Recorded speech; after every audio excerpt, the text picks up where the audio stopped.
Right then, Newcastle supporters, before you click away, you absolutely need to hear what's happening behind closed doors at St James's Park right now. The owners have just made their position crystal clear, and trust me, you won't believe what's been said about Eddie Howe's future after this horror show of a week. Look, I know what you're thinking. Another defeat, another disaster, more doom and gloom. But here's the thing. We've got 3 massive stories breaking today that tell the complete picture of where Newcastle United actually stand right now. And the third one? That's the one everyone's been desperately waiting to hear about. The one that will tell us whether we're witnessing the beginning of the end or just another bump in the road. So stick with me, because we're going to break down everything, from the players who've gone into hiding to the gaffer's brutally honest admission, right through to what the Saudi owners are really thinking about all of this mess. And I promise you, that final story is absolutely crucial if you want to understand what the next few weeks hold for this football club. Let's dive straight in. Story 1. Players go silent while only 2 show courage. Right, let's start with something that's got me absolutely fuming, and I reckon it'll wind you up just as much. After that shambles at Brentford, and let's be honest, it was an absolute shambles, the media tried to speak to Newcastle players. Simple enough, yeah? After a defeat like that, you'd expect the lads to front up, explain what went wrong, maybe show a bit of backbone. But here's what actually happened. Out of the entire squad, only 2 players had the guts to stop and speak. 2. Out of a whole team of supposed professionals who've just let down thousands of travelling supporters who'd made the journey down to London on a Saturday. So who were these 2 brave souls? Well, first up was Kieran Trippier. Fair play to him. He stopped, he spoke, he faced the music. The vice-captain did what a vice-captain should do, took responsibility and addressed the situation head-on. The other one, Jamal Lascelles. And here's the mad bit. Lascelles didn't even play in the match. He could have easily walked past, kept his head down, thought, not my problem, I wasn't on the pitch. But no, he showed proper leadership and fronted up anyway. That takes real character, that does. Trippier was pretty honest about the whole thing, to be fair. He said straight up that Newcastle didn't play well, that the away form isn't good enough, which is putting it mildly, by the way, and that everyone at the club knows it. He apologised to the fans who travelled all that way, which is the least they deserve after watching that performance. Now, what really caught my attention was when Trippier talked about the dressing room situation. He was asked about whether there'd been any proper arguments or heated discussions after such a poor run of results. His answer? No arguments at all. Just experienced players having discussions, the leadership group talking things through, manager putting his stamp on things. But then he said something really interesting. He made it clear this isn't on the manager. He said, and I'm paraphrasing here, that it's not the gaffer's fault, it's the players who need to step up, especially away from home. That's quite significant, that. He's basically saying, look, Eddie Howe's doing his job, we're the ones letting everyone down on the pitch.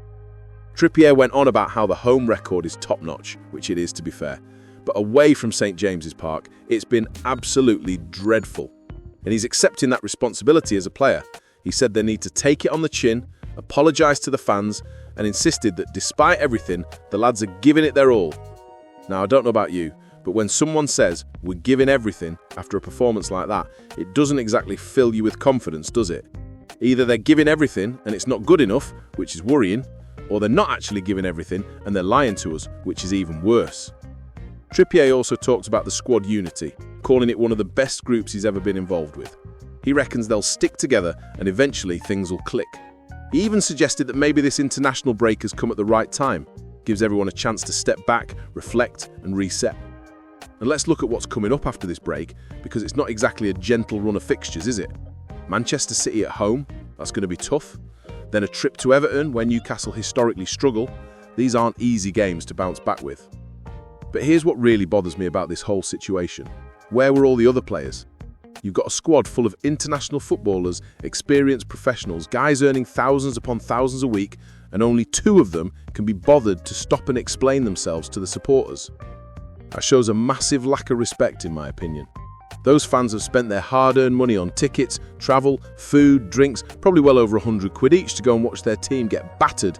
The absolute least the players can do is spend 5 minutes explaining what went wrong and showing a bit of humility. Instead, most of them just walk straight past with their heads down, probably straight onto the team bus thinking, thank God that's over with. Well, it's not over with, lads. Those fans will be there at the next match and the one after that, and they deserve better than being blanked after a defeat. Credit where it's due, though. Trippier and Lascelles showed real leadership. They didn't have to stop. They could have done what everyone else did and scarpered, but they showed bottle, they showed character, and they treated the fans with the respect they deserve. That's what you want to see from your senior players. Story 2. Eddie Howe takes full responsibility. Right, now let's talk about the gaffer himself, because Eddie Howe came out with some pretty strong words after this Brentford defeat. First, let me paint the picture of how bad this result actually was. Newcastle went to Brentford, took the lead through Harvey Barnes after about half an hour, lovely goal to be fair, and then proceeded to completely fall apart. Half-time comes, Newcastle are 1-0 up, everything seems manageable. Second half, absolute disaster. Brentford turned up the pressure and Newcastle couldn't handle him. Igor Thiago scored twice, Kevin Charlie got one, and to make matters worse, Dan Burn got himself sent off for a clumsy foul that gave away a penalty. From 1-0 up to 3-1 down with 10 men. Shambles. So when the final whistle went and Eddie Howe had to face the media, what did he say? Well, he didn't mess about. When asked to give a message to the Newcastle fans who'd travelled down, he said, and these are his exact words, "My message is that we know it's not good enough and I take full responsibility for that. And the work to put that right starts now. That's all I can do in this moment." 35 words. Simple, direct, honest. No excuses, no blaming injuries or bad luck or the referee, just I take full responsibility. Now that's quite something, isn't it? Your team's sitting just 2 points above the relegation zone. Yes, you heard that right. 2 points above the drop, and the manager's standing there saying it's on him. That takes guts. Howe was also asked whether any of the experienced players in the dressing room had spoken up after the match. He said that occasionally they do, but this time he felt it was important for him to deliver the message. He wanted to be the one to address the team. And what he said about adversity was quite revealing. He reckoned that times like these are when your true character gets tested and revealed. He said Newcastle need to be calm, measured and reflective. They need to come out of this difficult period with a clear plan for how they're going to be successful both home and away. Then he said something that I found quite concerning. He said that if you watch Newcastle regularly, and let's face it, if you're watching this video, you probably do, it was clear they were lacking in confidence. He pointed out loads of technical mistakes, particularly in midfield when Newcastle are usually pretty slick. Technical mistakes? Lacking confidence? That's worrying language from a manager, that is. Technical mistakes are basic stuff. Misplaced passes, poor touches, wrong decisions. These are Premier League footballers we're talking about. They shouldn't be making those kinds of errors consistently. Howe compared this defeat to the recent West Ham loss and said they were different situations with different emotions. But the underlying message was the same. We're not good enough right now and we need to fix it fast. What I found interesting was how supportive he was of the players in his comments. Despite everything going wrong, he kept saying, "We know we've got good players. We know we've got a really good team." He's trying to keep everyone's heads up, trying to maintain some positivity and belief. But you got to wonder, don't you? At what point does "we're good players having a bad time" become "maybe we're not as good as we thought"?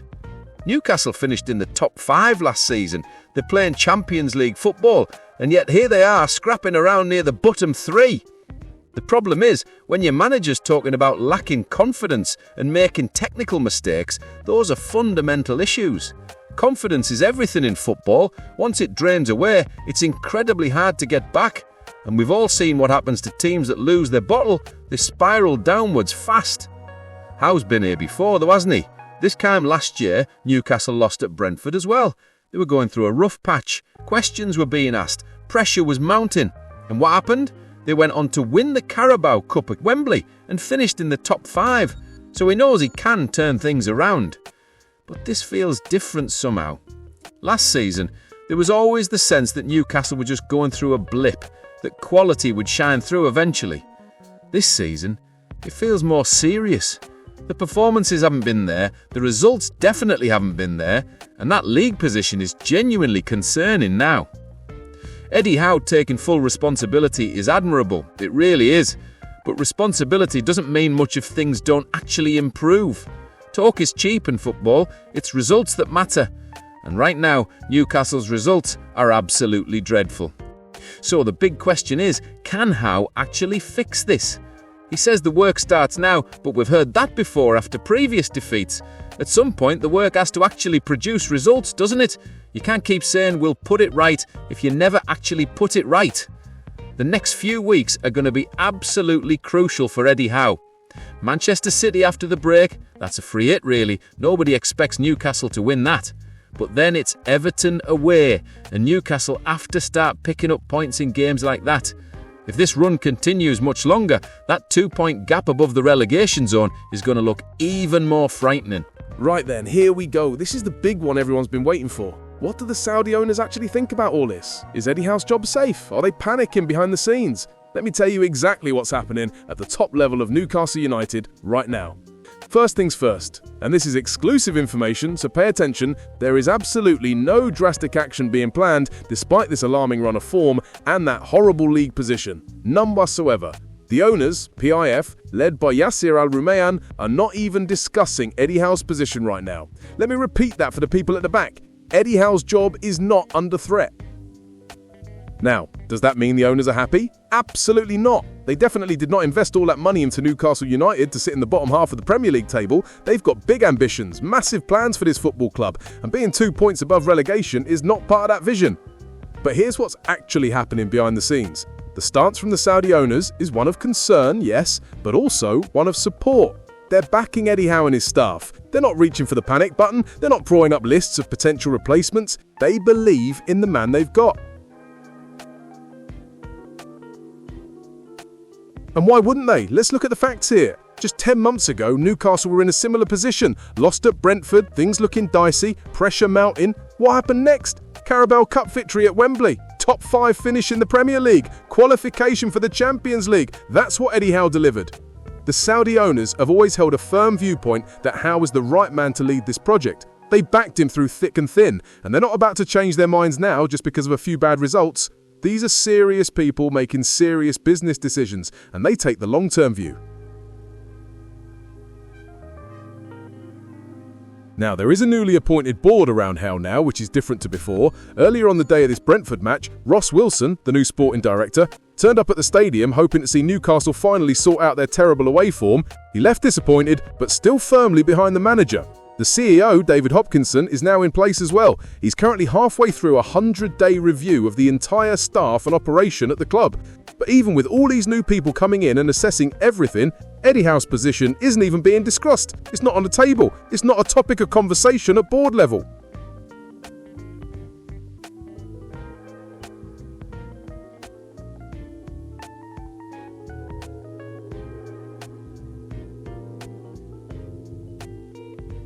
And you know what? When you actually look at the bigger picture, Newcastle is still in decent shape overall. Yes, the league position is frightening, 2 points above the drop zone is genuinely scary, but they're also one step away from a Carabao Cup semi-final. They're doing brilliantly in the Champions League. All roads to glory are still very much open this season.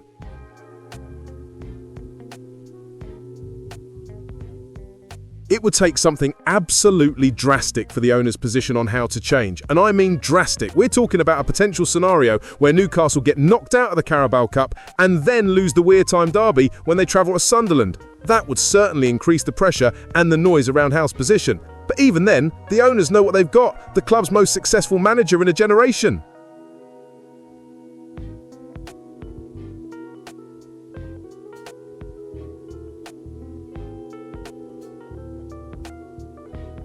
Here's something really interesting that happened after this Brentford defeat.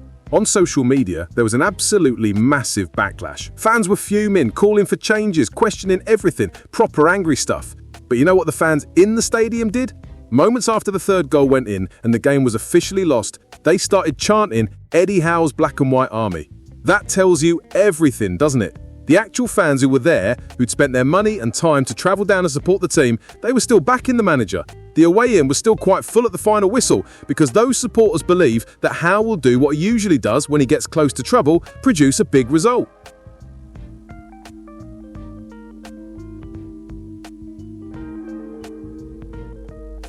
And that's the thing about Eddie Howe's time at Newcastle.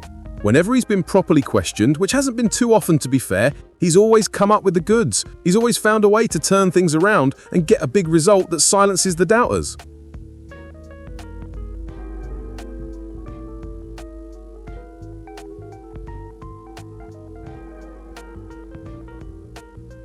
The next match after the international break, Manchester City at St James's Park. What a game to bounce back with, eh? Beat the champions at home, and suddenly everything looks different. The confidence comes flooding back, the doom and gloom disappears, and everyone remembers why Eddie Howe's actually quite good at this management lark.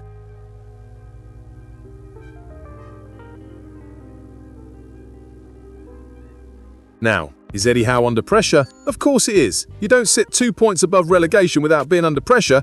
But is it what you call serious sack the manager tomorrow type pressure? No, absolutely not. He's in a bit of a rut, a sticky patch, a rough spell. Call it what you want, but he's not fighting for his job just yet.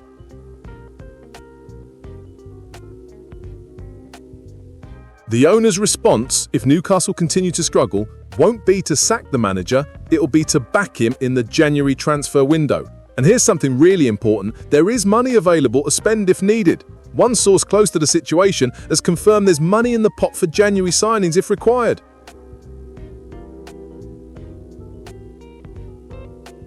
Of course, it's not just about buying players, there could be some departures as well. The squad might need a bit of freshening up, some dead wood moved out, some new energy brought in. But the point is, the owners are prepared to support Howe with resources if that's what's needed to turn this around.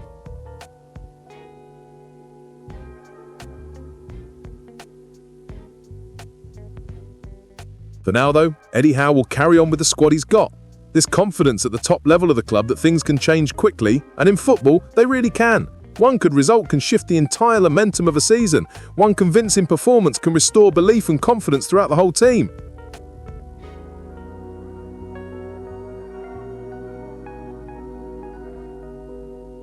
But, and this is crucial, Eddie Howe needs no reminding that things must change sooner rather than later. The owners are patient, they're supportive, they believe in him. But they're not stupid, they can see the league table same as everyone else. If this continues for much longer, that patience will start to wear thin, no matter how much they rate him.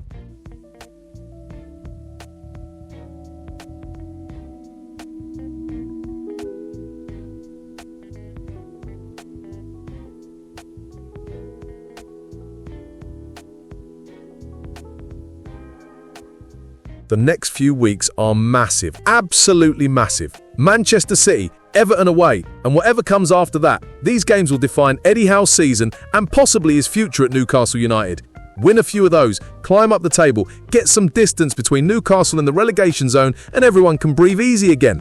Lose them, stay in trouble, keep making the same mistakes, and even the most patient and supportive owners in the world will start asking difficult questions. Because at the end of the day, Saudi Arabia's public investment fund didn't put all that money into Newcastle United to watch them get relegated or finish in the bottom half of the Premier League table.